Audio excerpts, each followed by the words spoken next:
Yooyaa ammallee yooyaa harka fuunee ashamaa jaalatamtootaa fi kabajamtoota maatii jiru miidiyaa nageenya keenya bakka jirtanitti isin dhaqqabu isiniin jenna. Odeeffannoo jajjabduu guyyaadhaan dhaqqabdee qabannee isiniif dhiyaannee jirra. Odeeffannoo keenya keessaa lammiilee Itoophiyaa Suud Arabiyaatti duuti itti murtaa'e murtiin du'aa irratti raawwatamaa jiraachuu dhagahamee jira. Magaalaa Adaamaa keessatti raayyaan ittisa biyyaa poolisoota magaalaa irratti tarkaanfii fudhachuudhaan poolisiin lamaa fi konkolaachisaan baajaajii tokko akka du'e dhagahamee jira.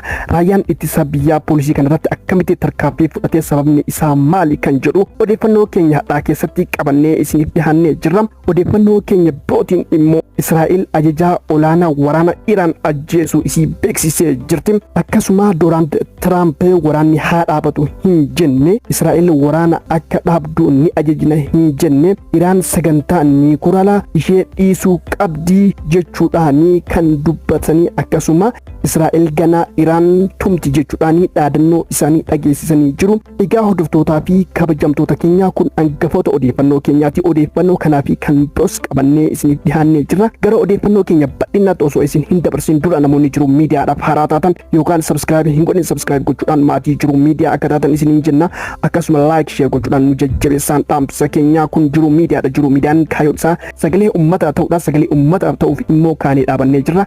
Isinis laayik fi sheer nu jala dhaabbadhaa isiniin jenna. Uummata qashtii gara guutuu odeeffannoo keenyaatti isin dabarsan isinis hamma xumuraan faana turaan affeerraa keenya.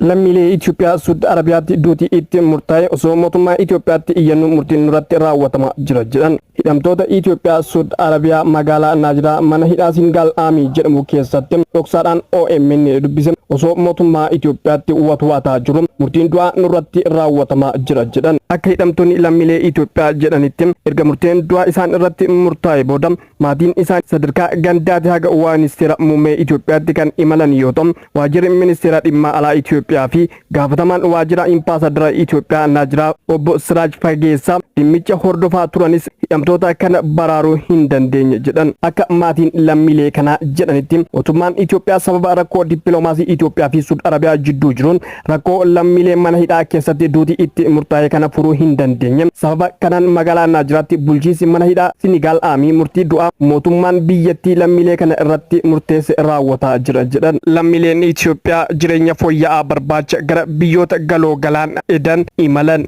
dallaalota nama seeraan ala daddabarsaniin Yaman irraa baala sammuu namaa adoochu baachifamuun akka Suud Arabiyaa seensifaman taasifamanii turuu kan himan keessa beektonni daangaa irratti humnoota tika Suud Arabiyaatiin qabamuun waggaa 5 hanga waggaa 9 turuu himu. Yeroo baala sammuu namaa adoochu kana dirqiidhaan baatanii deeman osoo hin beekin baatanii kan jedhan namoonni keessa beekan maalummaa isaa beekuufis afaan hin beekan jechuudhaan dubbatu. Erga qabamanii mana murtiitti dhiyaatanii sababa afaan hin beekneen ofiisarraa falmachuu dadhabuu fi murtii isaan irratti darbe erga mana hidhaatti deebi'anii booda akka beekan dubbatu. Mirga ofirraa ittisuun hin kabajamne kan jedhan lammiileen kun murtiin nurratti darbe sirrii miti jechuudhaan warri lubbuudhaan hafan mootummaan Itoophiyaa akka isaan baraaru waamicha taasisanii jiru. Waxabajjii 15 bara 2025 namoonni 3 ajjeefamuu kan himan hidhamtoonni kunniin hanga ammaatti namoonni 10 ol ajjeefamanii jiru jedhan. Lammiileen kunniin uummanni Itoophiyaa abbootiin amantaa hayyoonni biyyaa qaamonni mootummaa dhaabbileen mirga namoomaa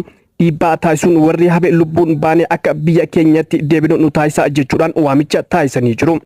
Magaalaa Adaamaatti miseensota raayyaa ittisa biyyaa poolisoota irratti ajjechaa raawwatan adabbii hanga hidhaa umrii guutuu itti murtaa'e. Manni murtii olaanaa magaalaa Adaamaa hidhamtoota miseensa raayyaa ittisa biyyaa ta'an 2 fi namoota biroo isaan tumsan 2 ajjechaa cimaa miseensota poolisii irratti raawwatan hidhaa cimaa umrii guutuu hanga waggaa 9 fi maallaqaan adabe. Magaalaa Adaamaa kutaa magaalaa Deebiitti yakka ajjechaa miseensonni raayyaa ittisa biyyaa gurraandhala 8 bara 2017 akka lakkoofsa Itoophiyaatti poolisoota magaalaa Adaamaa irratti raawwatan magaalicha keessatti dubbii ijoo ta'ee ture. Hidhamtoonni miseensa raayyaa ittisa biyyaa ta'an himatamaa tokkoffaa itti aanaa ajajaa 10 Yoonaas Tasfaayee Gadam, himatamaa lammaffaa ajajaa 10 Abbuu Tashoomaa Gadam, himatamtuu sadaffaa Ubaalam Tasfaayee Ayyelaa fi himatamaa afraffaa Nugusuu Tasfaayee Ayyelaa jedhaman yakka ajjechaa kanaan himatamanii dhimmi isaanii mana murtiitti ilaalamaa tureera. Galmeen himannaa mana murtiitti dhiyaate akka agarsiisutti himatamtoonni kunniin guraandhala 8 bara 2017 akka lakkoofsa Itoophiyaatti magaalaa Adaamaa kutaa magaalaa Daabee iddoo addaa giddugala gabaa Taaddasaa Dabalee jedhamee waamamutti galgala keessaa sa'aatii 2:00 yoo ta'u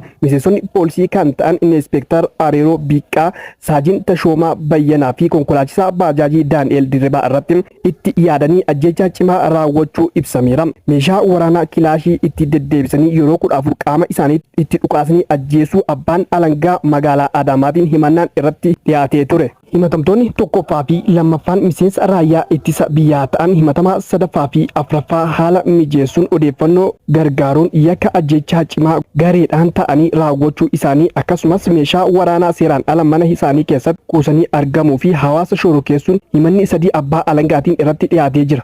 Himatamtoonni kun ragaa ittisaa dhiyeeffachuu dhabuun yakka ajjechaa sukkaneessaa kana ta'ee jedhanii itti yaadanii miseensa poolisii olaantummaa seeraa kabachiisuuf socho'aa turan irratti raawwatamuu dhaddacha irratti ibsamee jira. Abbaan alangaa falmii yakka ajjechaa hammeenyummaa sukkaneessaa miseensota poolisii 2 fi konkolaachisaa baajaajii 1 irratti gareedhaan ta'anii waan raawwataniif akkasumas magaalaa keessatti hawaasa shororkeessuun waan jeeqaniif sadarkaa gulantaa tokkoffaa adabbii himatamaa tokkoffaa fi lammaffaa irratti murtii du'aa akkasuma himatamaa sadaffaa fi afraffaa irratti umrii guutuun akka itti murtaa'u gaafate.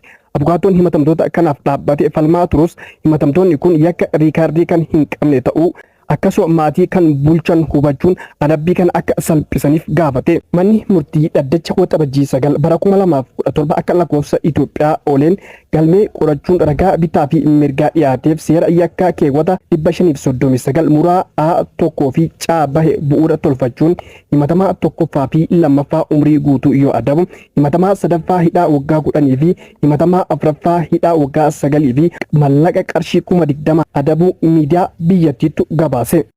Egaa hordoftoota fi kabajamtoota maatii jiruu miidiyaa ammas odeeffannoon keenya akkuma itti fufeetti jira. Gara odeeffannoo baargamaanuu dhaqqabeetti isin dabarsinaa isinis amma xumuraan faana turaan affeerraa keenya. Humni waraana Israa'el ajajaa olaanaa waraana Iraan yeroo waraanaa kana keessa haaraa muudame ajjeesuu ibsame. Ali Shamdaan ajajaa gameessa waraana Israa'el yoo ta'u erga haleellaan Israa'el eegalee ajajaa olaanaa waraana Iraan ta'uun tajaajilaa ture. Qondaalli waraanaa Iraan kun hoogganaa isaa kana dura ture kan jimaata darbe ajjeefame booda akka waraana hoogganuuf muudame garuu guyyoota muraasa booda innis ni ajjeefame. Shadmaaniin giddugala karoora waraanaa baasuu kan yeroo haleellaan mudatee jirutti gahee olaanaa gumaachuutti ajajaa olaanaa ta'uun muudamee ture. Giddeegalli kun opereeshinii waloo irpaakii fi waraana idilee Iraan irratti qindeessuudha. Erga namni isa dura hoogganaa ture Gahomal Rashid jimaata darbe ajjeefame muudame. Ajajaan yeroo waraanaa kanatti dirqamni itti kenname kun qondaala olaanaa bulchaa biyyattii waliin hariiroo cimaa qabu ture. Israa'el jimaata darbe eegalee ajajoota waraanaa olaanoo fi saayintistoota Iraan hedduu ajjeestee jirti. Ammas aangoota mootummaa fi waraana biyyattii irratti xiyyeeffachuun haleellaa itti fuftee jirti. Trump waa'ee humna qilleensaa Air Force One gabbistootaatti yeroo dubbatanitti sagantaan niikulara Iraan isii dhugaa akka dhaabbatu barbaada jedhe. Trump dhukaasni akka dhaabbatu nan barbaada hin jenne Iraan sagantaa niikulara ishee guutummaan guututti dhiisuu qabdi jedhe. Kana malees pirezidaantiin Ameerikaa Donald Trump Israa'el haleellaa amma Iraan irratti raawwataa jirtu ni qabbaneessiti jedhee hin yaadu. Guyyoota itti aanan muraasatti ni bartu. Yeroo ammaa qaamni suuta deemaa jiru hin jiru jedhan. Donald Trump itti dabaluudhaan fedhiin Ameerikaa naannoo sanatti yoo itti bu'ame Iraan balleessina jechuudhaan dhaadannoo isaanii dhageessisan. Haleellaa misaayilaa Iraan halkan idaarraa kaastee Israa'el irratti gaggeessiteen hanga ammaa namoonni 154 miidhamanii hospitaala galuu ministeerri fayyaa Israa'el beeksise. Haleellaa biyyoonni lachuu wal irratti gaggeessaa jiraniin gama lachuuyyuu lakkoofsi namoota du'anii fi miidhamanii dabalaa jira jedhame. Ministeerri fayyaa Iraan akka beeksisetti haleellaan Israa'el gaggeessaa jirtuun hanga ammaa namoonni 224 yoo du'an namoonni 1,200 ammoo madaahanii jiru jedhe. Gama Israa'el ammoo haleellaa misaa'ilaa Iraan gaggeessituun hanga ammaa namoonni 24 du'aniiru jechuudhaan gabaasee jira.